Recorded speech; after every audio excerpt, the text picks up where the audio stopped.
Si usted lee 1 Corintios 12, va a encontrar que Pablo le llama don de fe. Diga conmigo, don de fe. Si usted lee Gálatas, va a encontrar que Pablo le llama fruto. O sea, aquí es un don del Espíritu Santo, pero en Gálatas 5 aparece como fruto del Espíritu. Pero si usted retrocede a Romanos, usted va a encontrar que Pablo dice que la fe se puede convertir en un criterio, que no es un criterio, dicho sea de paso. No es que la fe sea un criterio, pero se convierte en un criterio. Le explicaré a grosso modo. Al pensar en un don es un regalo. Y a veces equivocada o erróneamente decimos: el hermano tiene don de fe, el hermano tiene don de sanidad, el hermano tiene el don de palabra de ciencia, el hermano tiene el don de palabra de sabiduría. Déjeme decirle algo: ese don no es suyo. La Biblia es clara, el apóstol, y dice que el don es del Espíritu Santo. O sea, el dueño del don o de los dones es el mismo Espíritu. ¿Está aquí?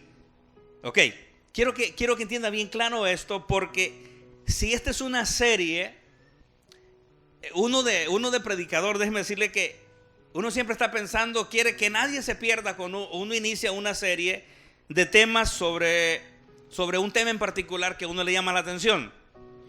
Pero es interesante cómo la misma revelación, el mismo Espíritu lo va llevando a uno mediante va estudiando la palabra. Y hace mucho tiempo yo he venido estudiando este tema, y cada día encuentro más y más y más. Y me doy cuenta, Néstor, que me pasa las de aquel filósofo que dijo: yo solo sé que nada sé. O sea, me doy cuenta que sé mucho, pero que entre más estudio, como que más ignorante soy. Diciéndolo de otra forma, lo que él quiso dar a entender. O sea, él quiso dar a entender que cada ser humano, entre más estudia, se da cuenta que más ignorante es. Se da cuenta que cada día necesita saber y conocer más y más. Entonces, si usted me pregunta: hermano José, ¿cuánto tiempo lleva estudiando la palabra? Entre luchas y pruebas, batallas, yo llevo 29 años estudiando la palabra. Y le puedo decir eso, y puedo aprobar esas palabras, que cada día uno, entre más estudia, se da cuenta que más necesita conocer. Entonces vea, don de fe no es que la persona, no es que Dios se lo dio a la persona. O algunos dicen: Dios le dio el don de tal. No, Dios no se lo ha dado. La Biblia es clara, dice que nuestro cuerpo se convirtió en ¿qué? En templo y morada del Espíritu Santo el día que nos convertimos. Eso es lo que la Escritura me dice a mí. Entonces, si el cuerpo nuestro es el templo del Espíritu, entonces los dones a quien le pertenecen son al Espíritu, que están dentro de nosotros es otra cosa. Voy a sincronizar algo aquí. Pablo en 2 de Corintios dice que nosotros somos vasos de barro. Entonces, como vasos hay algo dentro de nosotros, ¿sí o no? Entonces, ¿qué es lo que hay dentro de usted? Yo podría decirle que dentro de usted hay un tremendo paquete de talentos. Yo puedo decirle que dentro de usted están los 5 ministerios de Cristo. Yo puedo decirle a la luz de la palabra que dentro de usted están los 9 dones. Usted diría: ¿cómo es posible? Si el Espíritu está dentro de usted y los dones son del Espíritu, ¿están en nosotros, sí o no? Claro que lo están. Ahora, ¿qué es lo que hay que hacer? Desarrollarlos. Pedirle al mismo Espíritu Santo que nos ayude a desarrollarnos en los dones. O sea, es una cuestión de activación, Campos. Es una cuestión de activarse en el mismo Espíritu. Entonces, el don, aunque la Biblia le llame así, pero no es un regalo para usted. Es algo que le pertenece al Espíritu Santo.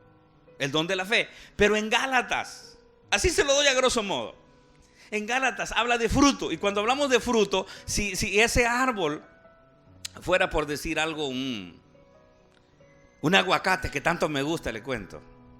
Si usted quiere quedar bien conmigo y me quiere regalar un aguacate, óigame, yo todos los días puedo comer aguacate. Entonces, si hablamos así sencillamente de fruto, le pregunto: ¿El aguacate es visible o es invisible?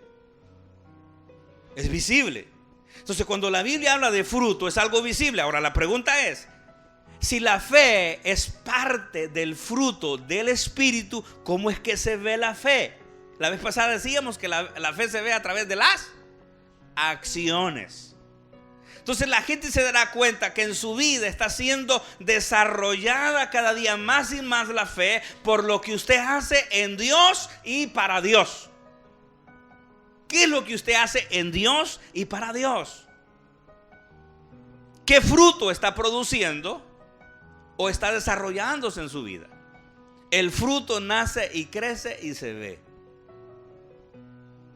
Entonces, si le pusiéramos ahí ¿cómo que se llama? Es una lupa y quizás ni con lupa se miraría ese fruto, ¿verdad? Pero usted diría, no, hermano José, está en proceso de desarrollo, como para defenderse, ¿verdad? Bien, entonces si el apóstol dice que es fruto del Espíritu y el Espíritu está dentro de usted, eso se va a ver, ese fruto se va a ver en usted a través de sus acciones, a través de sus hechos. Por eso hay un libro en la Biblia que se llama Hechos. Alaba. Ahora, si retrocedemos, dijimos a Romanos, ¿qué les dije que encontramos en Romanos? Y que el mismo apóstol, por el mismo Espíritu, por la misma revelación, lo pone desde una perspectiva diferente en cuanto a la fe. Dice que la fe se puede convertir en criterio. ¿Cuándo se convierte en un criterio? Cuando el hermano Néstor cree que se debe comer carne y cuando Damaris cree que no se debe comer carne. Ahí a la fe comienza a entrar en un criterio. Que si la hermana debe ponerse un velo en la cabeza, dice una iglesia, que otra iglesia dice que no se lo debe poner porque la Biblia dice tal cosa. Entonces el uno se ampara en un versículo y el otro se ampara en otro. Pero ambos creen, una cree que se lo debe poner, la otra cree que no se lo debe poner. Y cada quien toma una base. Y el apóstol menciona en ese pasaje, en esa epístola de Romanos, acerca de los débiles en la fe, acerca de aquellos que el apóstol dice también, el que hace caso del día, para el Señor lo hace, y el que no hace caso del día, para el Señor no lo hace. Dice, tú que comes, no menosprecies al que no comes. Ahora, ¿por qué el apóstol menciona el comer, hermano? Y con esto espero no estarle toreando ahí el estómago, ¿verdad? Porque no es hora de comer. Pero por si algunos comen a cada rato por ahí. Fíjese esto. El apóstol menciona eso porque entre el pueblo de Israel o a la nación de Israel se le decretó a través de las leyes que Dios le dio al pueblo por medio de Moisés que no debía comerse ciertas carnes, incluyendo la de cerdo. Pero no era por cuestiones pecaminosas, sino por cuestiones de salud. Entonces a veces si usted se enferma por comer cerdo, no le diga, Señor, sáname. El Señor le va a decir, yo te dije que no comiera cerdo, pero como comiste, ahora sufre la consecuencia. Entonces es por cuestiones de salud. Entonces por eso el apóstol menciona que el que come no menosprecie al que no come. O sea, no juzgue el que come. Ejemplo, si a uno de nosotros, Néstor, nos ven comiéndonos una chuleta ahí, los hermanos de la iglesia adventista, ellos están en pecado. Porque para ellos es pecado. Entonces ellos en su fe, ellos creen que es pecado. Oiga, entonces en Roma, ya me entendió, ¿verdad? Ya me entendió las tres posturas de la misma fe: el don, el fruto y el criterio. Recalco, no es que sea un criterio. La fe no es un criterio. La fe no se discute. Pero algo debemos de hacer: defender nuestra fe. Un sacerdote católico, se me escapa el nombre en este momento, pero él decía, defiende tu fe. Y una palabra bien interesante. O sea, dice un pastor, bien o mal yo así creo y por lo tanto así creo, así enseño. Pero yo así creo. A la luz de la palabra, yo lo creo así y me ha funcionado. Entonces, esto solamente es una introducción para que usted entienda hacia dónde quiero llevarlos, sobre qué se trata de niveles de fe. Tengo 5 puntos que podemos llamarlos dentro del mismo nombre como niveles de fe. No se trata de tipos de fe, se trata de niveles de fe. O sea, no es que una fe sea diferente a otra. Diga conmigo, la fe es la misma, la operación es la diferente. En la epístola a los Corintios usted encuentra que hay diversidad de operaciones, pero el espíritu es el mismo.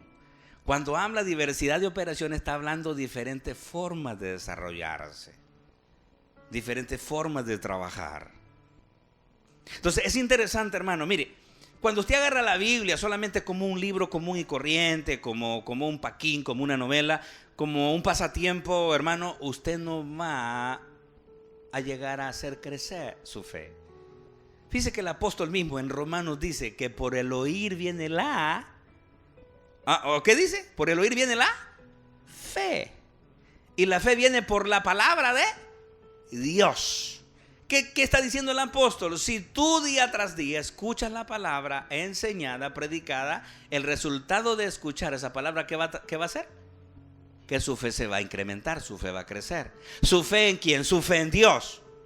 Pero su fe en Dios a través de la o por medio de la palabra. Entonces por eso es, hermano, que a veces, hermanos, llegan en determinados momentos a pensar y decir, ¿por qué será que yo no crezco? Hay hermanos de iglesias pentecostales que crecen enormemente en su vida espiritual, pero en su vida intelectual no crecen nada. ¿Por qué será, hermano? ¿Porque no le gusta asistir a la enseñanza o porque no le gusta estudiar personalmente? Fíjese que yo le voy a contar a modo de testimonio. Desde que yo me convertí a Cristo en 1987, cuando yo escuchaba a la pastora predicar, y tengo el privilegio de que con una pastora me convertí a Cristo y todavía me sigue pastoreando una pastora, gloria al Señor. Es para que Néstor ahí se ponga un poquito ahí. Pero mire qué interesante, hermano. Yo, después de que escuchaba su mensaje, tomaba nota y me iba a seguir investigando y estudiando más. Y recién convertido, Campos. Y yo ese ritmo no lo pierdo, 29 años ya. Y yo creo que Campos había observado eso, ¿verdad? Ahí me llevaba ahí en la tablet cuando todavía la tenía. Ya pronto voy a tener otra porque esa fue la idea. Investigando, estudiando cada día. Porque yo creo que la palabra, un pasaje de la palabra de Dios, o una frase, sin que se tome como una hipérbole, como una exageración, es como el océano. Es algo enorme, no solamente grande, sino profundo. Entonces, si no estudiamos, si no valoramos el interés que debemos tener por el estudio de la palabra, ¿cómo vamos a mantenernos llenos de fe? ¿Cómo podría ser usted un creyente, un hijo de Dios lleno de fe, hermano, hermana? ¿Cómo podría serlo si no estudia la palabra? Mire, yo digo esto como una forma de evaluación. ¿Por qué los jóvenes colegiantes universitarios se descarrían, se apartan de las cosas de Dios, de los caminos de Dios? Porque le dan más prioridad a lo secular. O sea, no hay tiempo para estudiar la palabra. O sea, pueden pasar horas tras horas, si es posible noches enteras estudiando. Y eso está bueno. Pero ¿cómo es posible, hermano, que le demos más prioridad, más importancia, que califiquemos más relevante lo terrenal que lo celestial? No es posible. Entonces por eso su fe mengua. Su fe, en vez de crecer, va menguando. Y son como la luna. Lunáticos, pero no en el sentido de enfermedad, ¿verdad? Sino que los cambios de luna llena, de cuarto menguante, de creciente. A veces nos pasa eso. Pero no tiene que ser así. Diga conmigo, no tiene que ser así. ¿Qué debemos hacer entonces? Estudiar para enriquecernos. Entonces, el primer nivel de fe que yo quiero hablar es, yo la denominé la fe natural. Esa es mi versión, o movible. Le explicaré por qué. Esta fe natural o esta fe movible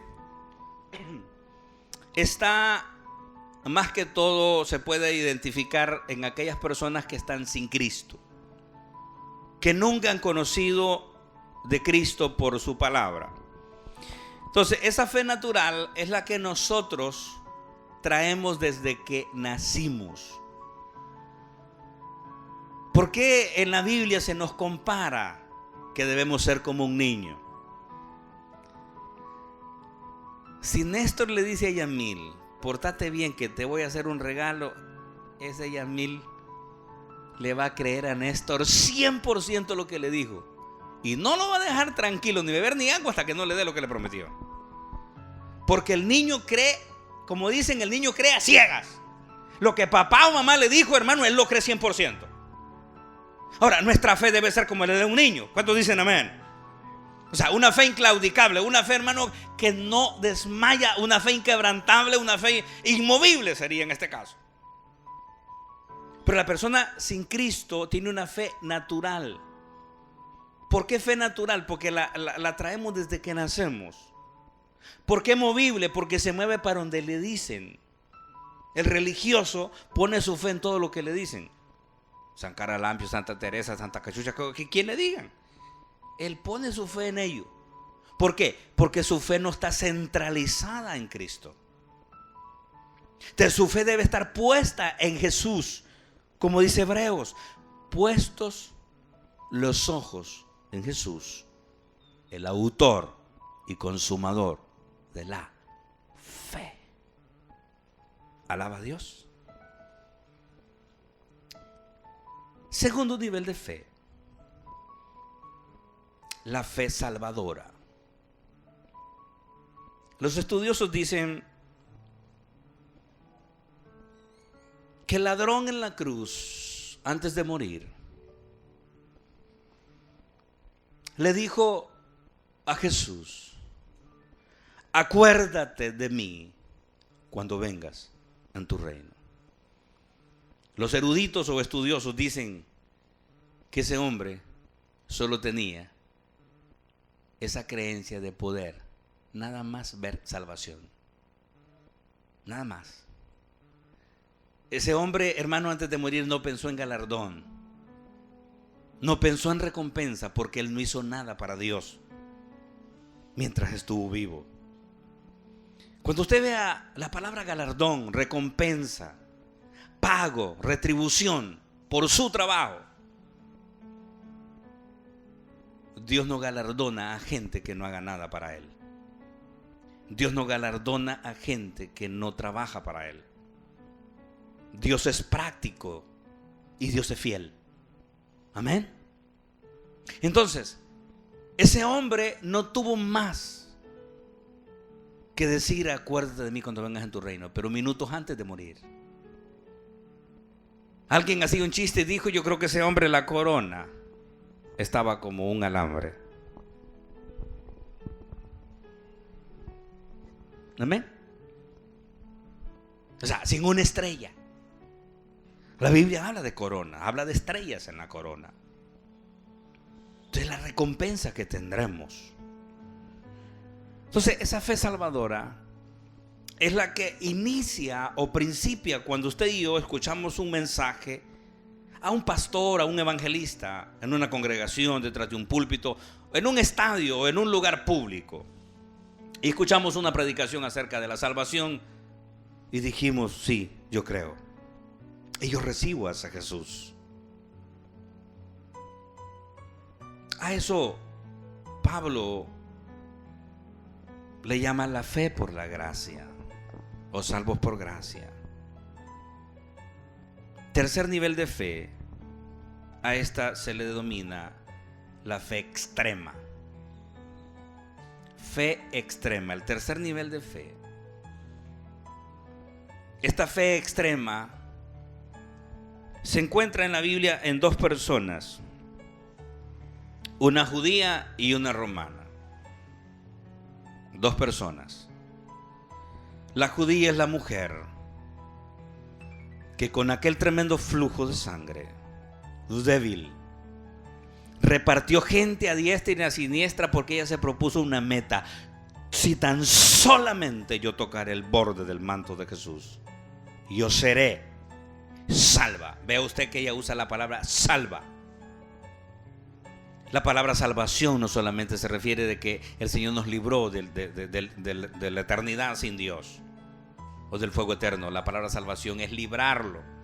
Entonces ella, hermano, no solamente expresó, confesó su fe, ella tomó una acción correspondiente a su fe.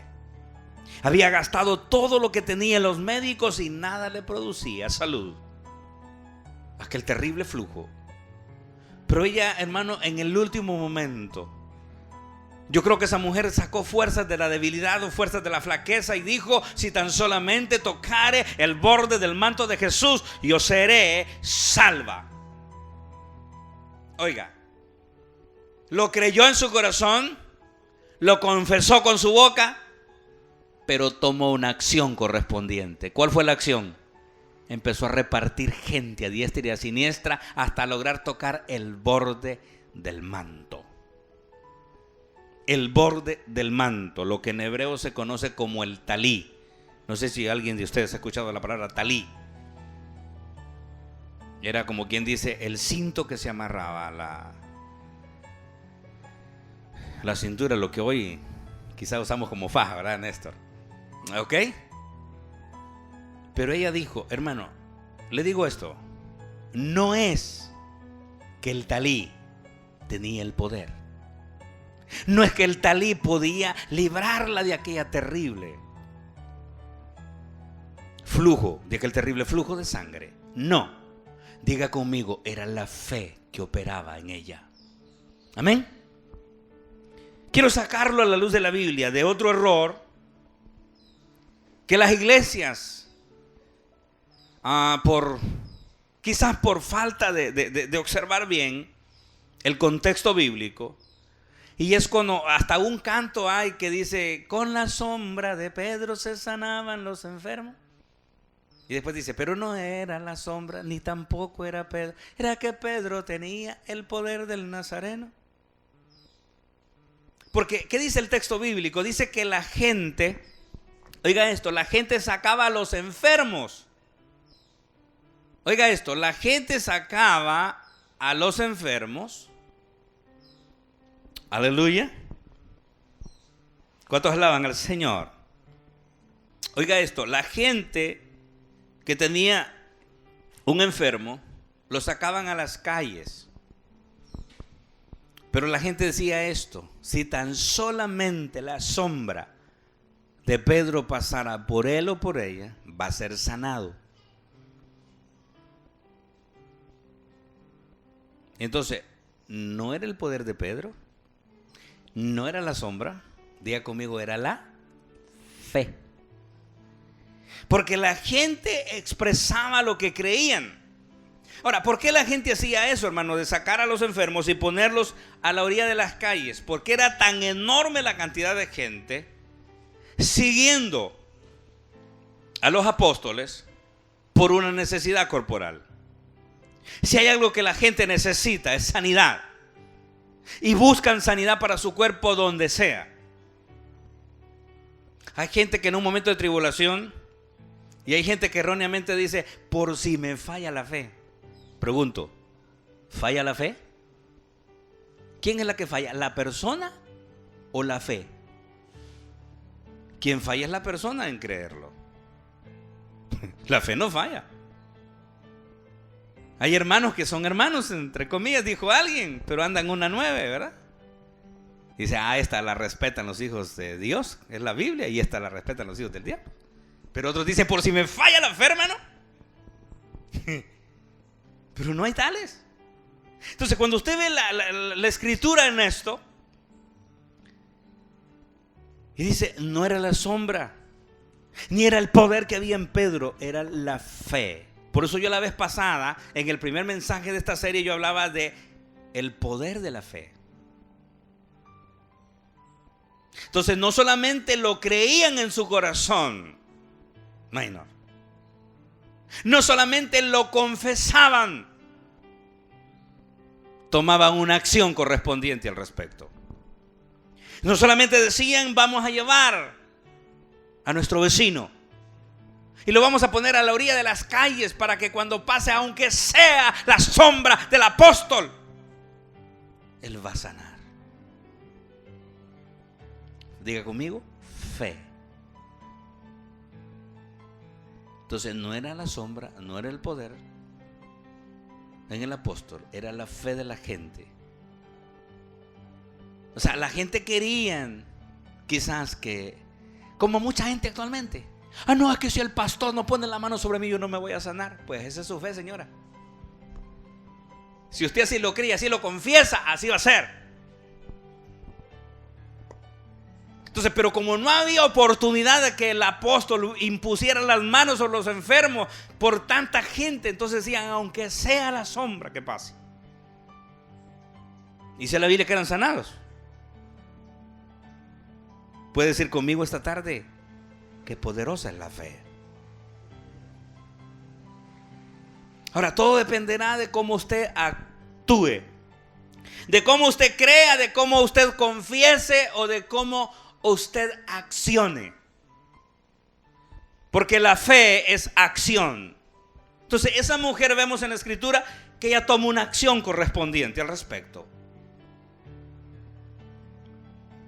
Y este hombre, el segundo que tengo, que era otra persona, era el centurión romano.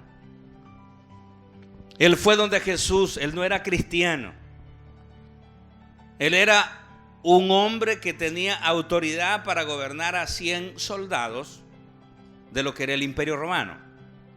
Y ese hombre fue donde Jesús, diciéndole que tenía un criado el cual estaba gravemente, estaba enfermo, como a punto de morir, como decimos nosotros en forma chistosa, a punto de patear el balde o de colgar los tenis.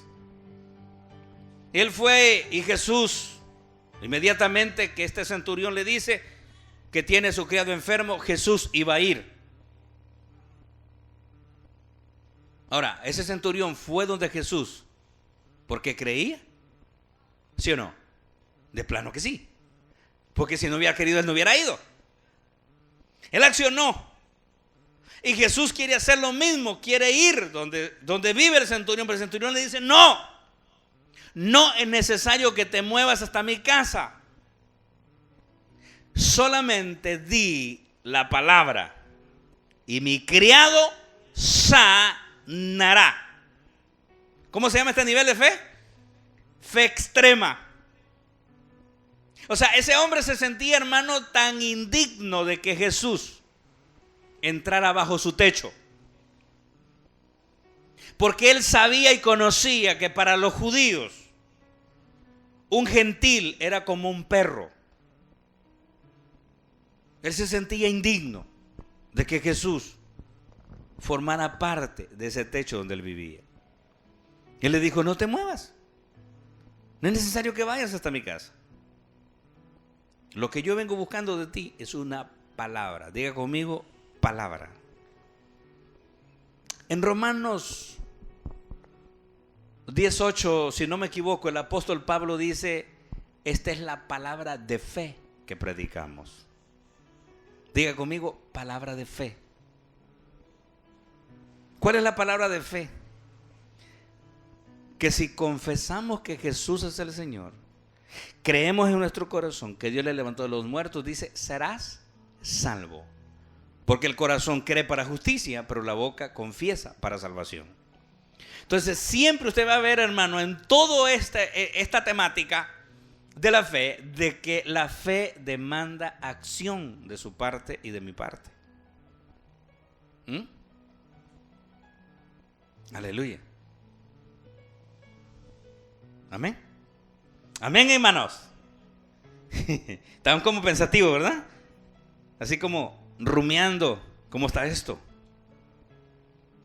Entonces ese centurión se fue al extremo, igual a aquella mujer. Entonces, 3 cosas interesantes que usted debe hacer en cuanto a la fe: creer, declararlo y actuar. Hay gente que dice, yo tengo fe que el Señor me va a dar un trabajo y no sale de la casa. Mire, tendrá un nivel de fe muy grande quizás. Quizás él está creyendo que le va a llegar la información, tengo un trabajo para usted.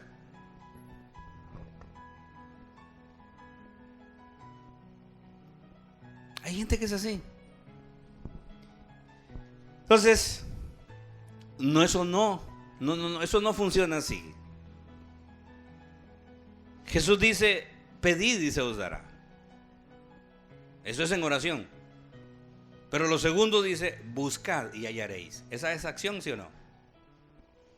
Y le hace la promesa, buscad. Llama y se te abrirá. Ahí está la promesa. Pide, busca y encuentra. Siempre la Biblia a usted le va a demandar una acción de su parte. Nunca debe quedarse donde inició. Cuarto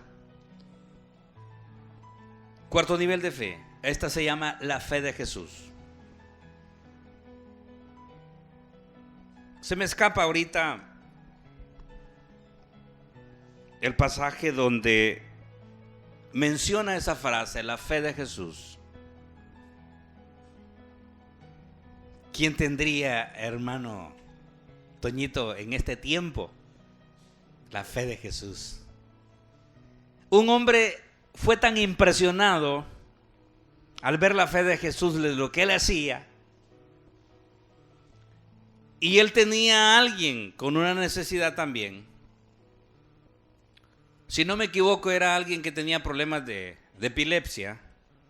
A veces caía en el agua, a veces en el fuego, y a veces tirando espumarajos, como sinónimo de endemoniado también. Pero este hombre, cuando miraba a Jesús lo que hacía, le dice, Jesús le preguntó si él creía que él podía sanar a aquel muchacho. ¿Sabe qué dijo ese hombre? Ayuda a mi incredulidad. Yo personalmente encuentro en ese hombre sinceridad. Reconoció que su fe no era lo suficientemente del nivel para creer en Jesús de que realizara el milagro de sanidad en su muchacho. Él pide ayuda y él dice, ayuda a mi incredulidad. Le voy a decir esto, ya que menciono la palabra incredulidad, y escúcheme bien con sus oídos circuncidados. La incredulidad tiene el mismo poder que tiene la fe, solo que en lado contrario, en lado opuesto. Eso es fuerte. La incredulidad tiene el mismo poder que tiene la fe, solo que en lado contrario, en lado opuesto. Se lo repito. ¿Quiere Biblia para eso? Cuando Jesús en Nazaret, dice la Biblia que Jesús nace en Belén de Judea, pero Jesús se crió en Nazaret. Y los hermanos de Jesús, o sea, los otros hijos de María, no creían en él ni la gente en Nazaret. Había tanta incredulidad que dice la Biblia que Jesucristo, que era Dios mismo encarnado, el Dios Espíritu, el Dios divino hecho carne, asumió naturaleza humana. Dice la Biblia que fue tanta la incredulidad de los nazarenos que Jesús no pudo hacer muchos milagros y sanidades en Nazaret. ¿Entendió ahora? La incredulidad de ellos era tan poderosa en lado contrario que lograron que Jesús no hiciera milagros y sanidades en Nazaret. Quiere decir que usted y yo, con nuestra incredulidad, atamos a Dios a que haga muchas cosas extraordinarias a favor de nosotros. Entonces usted tiene la opción y tomar la decisión: yo no puedo seguir en este grado de incredulidad. Campos, los más grandes intelectuales, los más grandes académicos son los peores incrédulos a veces. No siempre, no todos. Pero se llenan de tanta letra, de tanto conocimiento, que hace que ese conocimiento adquirido, hermano, ahogue la fe. Ahogue la fe. Entonces no pueden lograr cosas extraordinarias que haga Dios en sus vidas a favor de ellos. Entonces a mí me llama la atención lo que ese hombre dijo: ayuda a mi incredulidad. O sea, está diciendo: Señor, yo creo en ti, pero mi nivel de fe no es tan grande para que tú realices lo que yo deseo que hagas. En otras palabras, le está diciendo eso. Ayúdame. ¿Qué está diciendo? Auméntame la fe. Los apóstoles en una ocasión dijeron: Señor, aumentanos la fe. ¿Cuántos creen que el Señor aumenta la fe? Fíjese esto: aunque los apóstoles lo dijeron, aumentanos la fe,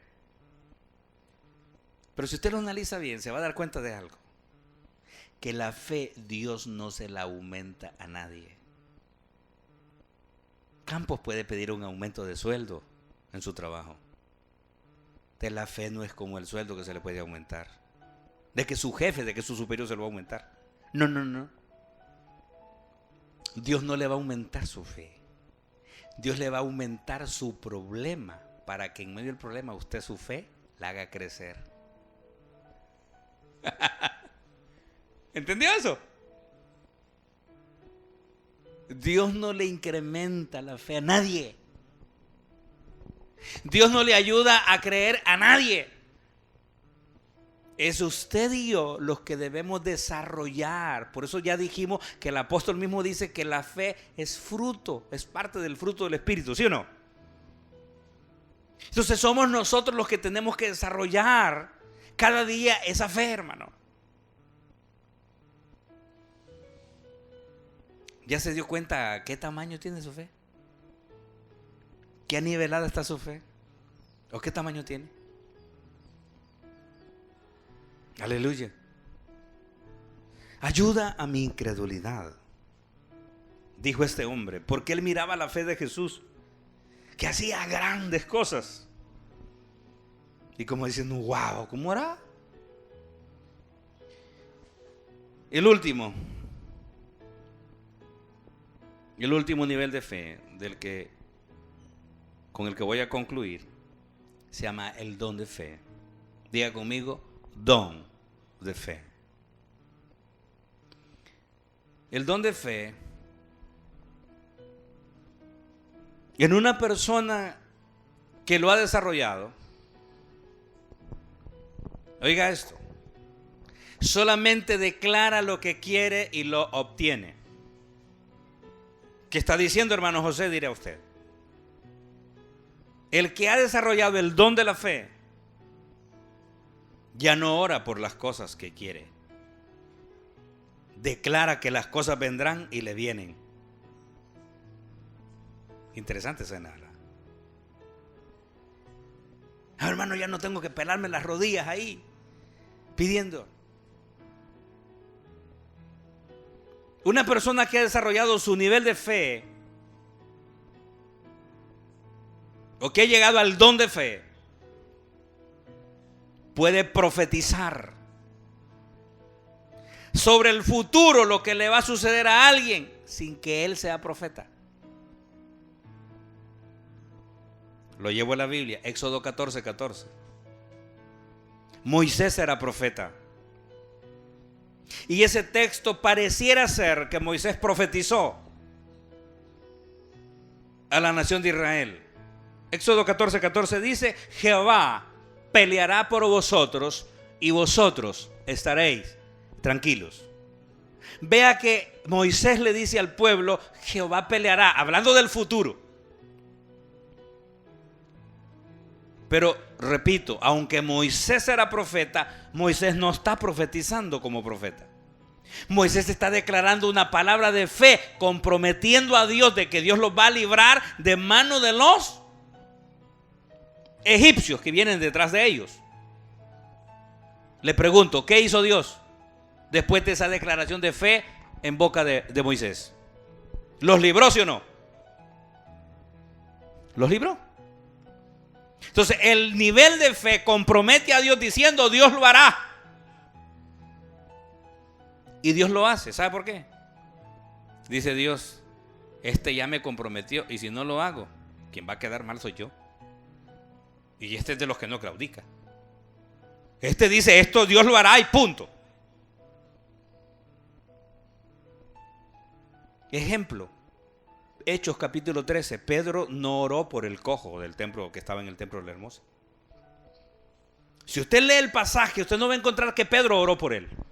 Él no oró por él. Yo creo que Minor, el apóstol se tocó, ¿verdad? No tengo plata ni oro, le dice. Ya lo que tengo te doy, le dice. En el nombre de Jesucristo de Nazaret, levántate y anda. Dice que le tomó por la mano derecha y lo levantó. ¿Y qué sucedió? Él empezó a saltar, se puso de pie, empezó a saltar y a alabar a Dios.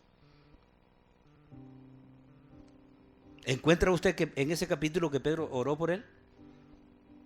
¿Encuentra usted diciendo, Señor, mira, este hombre necesita un milagro? Pedro no hace eso. Pedro declara una palabra de fe sobre el necesitado. El mismo apóstol Pedro, en el mismo libro de los Hechos, usted encuentra otro relato de otro hombre llamado Eneas. Estaba enfermo y mandaron, creo, a llamar al apóstol Pedro. Y Pedro llegó y Pedro le dijo, Eneas, Jesucristo te sana, levántate. Dice la Biblia que Eneas fue sano. Entonces no oró por él. Hermanos, hay momentos en los cuales hay que orar, pero hay momentos que hay que declarar, hay que decretar. Eso es lo que se llama decreto divino. Alguien me quiso corregir a mí diciéndome, no, es que nosotros no podemos decretar porque no somos reyes. Pues no ha leído la Biblia en Apocalipsis, usted le dice.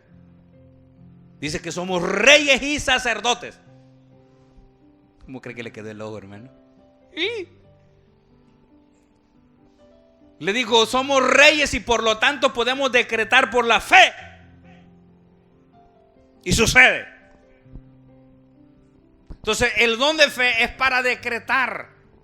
Es lo que en hebreo se llama davar. Diga conmigo, davar. ¿Sabe qué es davar? Una palabra que se lanza pero en un nivel de fe grande. Y esa palabra lleva como propósito crear algo. Es por el don de fe que se llevan a cabo los milagros. Oiga, es por el don de fe que se llevan a cabo los milagros. Porque a la persona se le declara.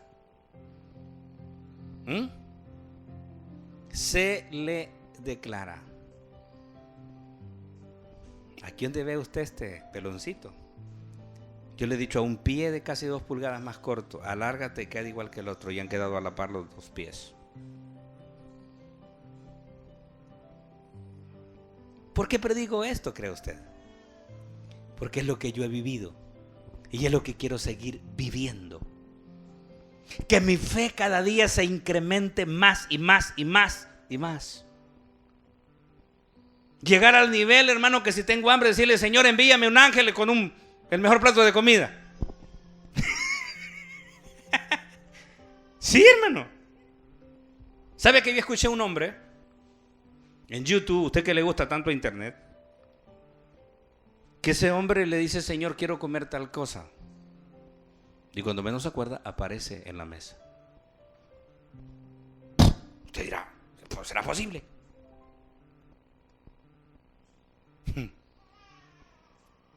¿Qué hizo el Señor Maynor allá con aquellos que tenían hambre en el desierto? ¿Les proveyó comida, sí o no?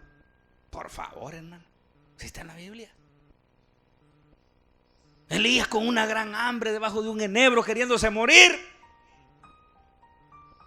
le envió un ángel y le dijo: deja, levántate, dormilón. Yo creo que hasta le pegó en la cabeza para que se levantara, ¿no? ¿Y qué fue lo primero que miró Elías? Una torta. Tenía hambre. Aleluya. Dios puede saciar nuestras necesidades. Entonces, si usted y yo desarrollamos ese don de fe que está en nosotros, diga conmigo, está en mí.